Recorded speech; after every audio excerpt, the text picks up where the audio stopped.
nous sommes transportés dans une autre dimension. Une dimension faite de syndrome de Stockholm, d'animaux maléfiques et d'orphelins éternels.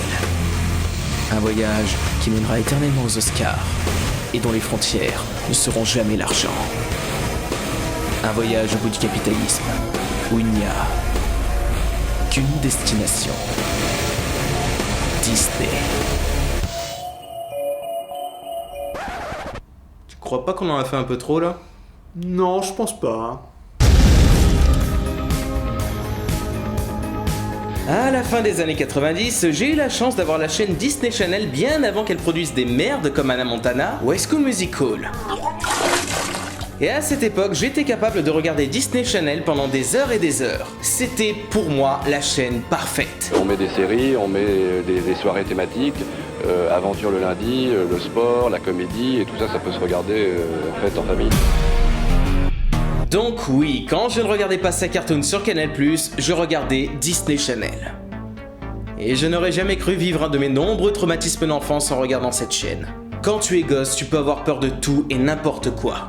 Le noir, les monstres, les fantômes, les dentistes, les clowns, etc.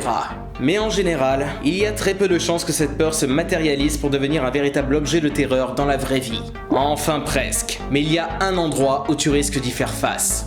Dans tes rêves. Qui n'a jamais appréhendé le fait de faire un horrible cauchemar juste avant de dormir ?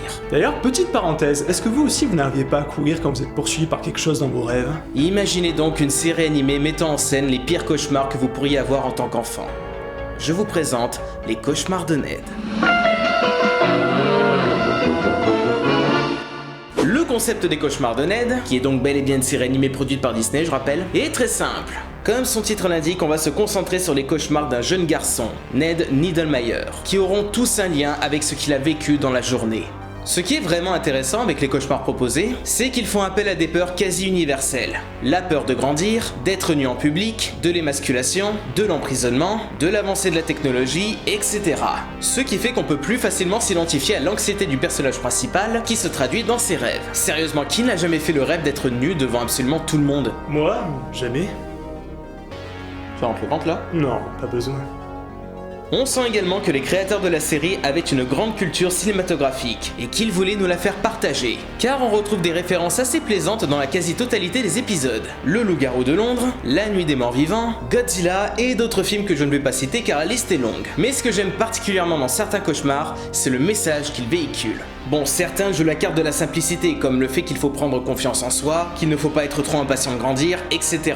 Mais il ne faut pas oublier que la cible, ce sont les gosses, donc il faut que ça leur parle un minimum. Mais des fois, on a quelques surprises. Dans un épisode, Ned apprend que l'un de ses plats préférés, le bacon canadien, est à base de porc. Et son animal de compagnie, c'est un porcelet. Oups. Et donc dans le cauchemar de Ned, les rôles sont inversés. C'est-à-dire que ce sont les porcs qui nous engraissent pour pouvoir nous tuer ensuite. Ce qui permet de te mettre plus facilement à la place de ces pauvres animaux qui se font tuer pour devenir de la viande. Putain, je commence à mieux comprendre les véganes maintenant. T'es sérieux là ? Bon, après on a d'autres cauchemars un peu plus basiques, comme la peur d'être devant un public, d'aller chez le dentiste, de tomber dans le vide, etc. Mais ceux-ci trouvent toujours un intérêt, et ce, grâce à l'animation assez particulière de la série. Si Tim Burton avait produit une série animée un jour, je suis sûr qu'elle ressemblerait exactement à ça. On sent que les dessinateurs, comme Burton d'ailleurs, se sont inspirés de l'expressionnisme, sûrement bercés par quelques tableaux emblématiques de ce courant artistique. Une vision déformée et abstraite de la réalité qui a parfaitement sa place dans cet univers onirique. Et ça permet à la série d'être encore plus glauque qu'elle ne l'est déjà.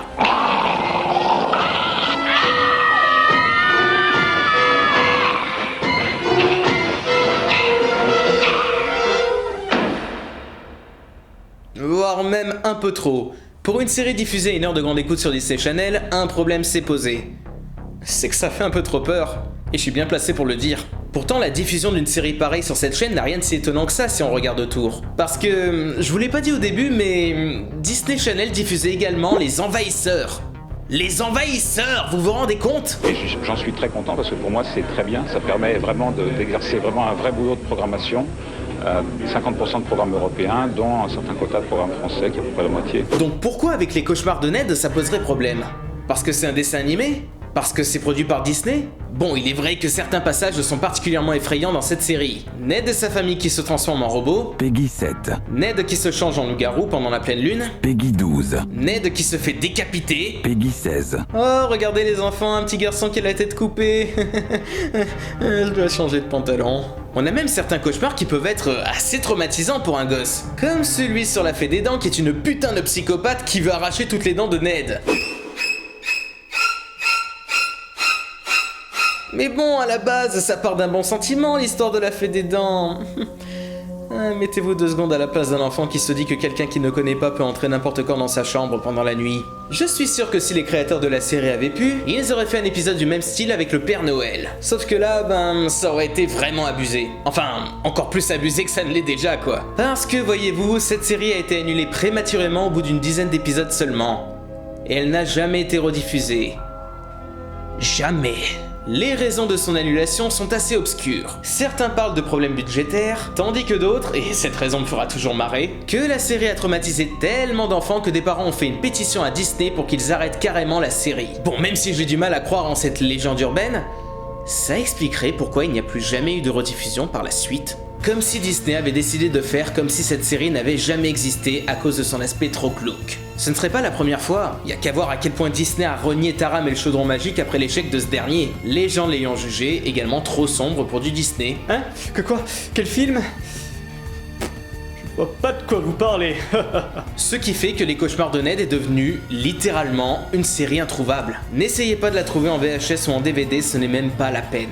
Tout ce qu'on peut espérer, c'est quelques vidéos sur YouTube avec une qualité discutable. Est-ce que cette série animée fait partie de la liste noire de Disney? Aucune idée. Et c'est ce qui rend ce dossier... frustrant. Je m'estime chanceux d'avoir pu regarder, à l'époque, les épisodes en VF sur Disney Channel. J'étais bien loin d'imaginer que ce serait la seule et unique fois qu'il serait diffusé. Pour vous dire à quel point cette série m'a marqué, quoi. Car 20 ans après, je m'en rappelle encore. Mais bon, c'est bon, là quoi, on est en 2018, les gars. Ressortez Les Cauchemars de Ned. On est à l'époque d'internet où on peut retrouver n'importe quoi désormais. Bon, sauf certains épisodes de Doctor Who. Mais quand même, on n'a pas l'excuse de l'ancienneté là. Cette série date de 1997. Elle est forcément quelque part. À moins que Disney ait décidé de détruire toutes les copies de la série. Ce qui ne m'étonnerait pas tant que ça en fait. Seulement ça va quoi, la série était pas si traumatisante que ça. Ouais!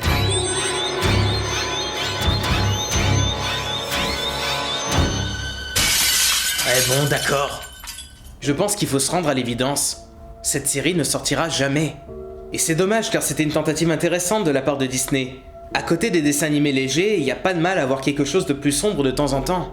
Je sais bien qu'un enfant doit être préservé, tout le bordel. Mais la peur est un sentiment naturel qu'il faut ressortir quelquefois. Et les créateurs des Cauchemars de Ned l'ont parfaitement compris. Ils n'ont pas fait cette série pour traumatiser les gamins. Ils l'ont fait pour qu'ils prennent conscience de leur peur et réussissent à les vaincre. En plus, vous l'avez déjà fait dans le passé après tout. Y a qu'à voir certaines de vos séquences qui en ont traumatisé plus d'un. Alors pourquoi ça poserait problème dorénavant? N'ayez pas honte de vos produits plus sombres qui bousculent les idées reçues. Ça ne plaît pas à ceux qui pensent que vous ne mettez en scène que des princesses qui chantent. Bah tant mieux bordel. Donc assumez les Cauchemars de Ned. Assumez la foire des ténèbres. Assumez Taram et le chaudron magique. Ouais non, quoique celui-là un petit peu moins.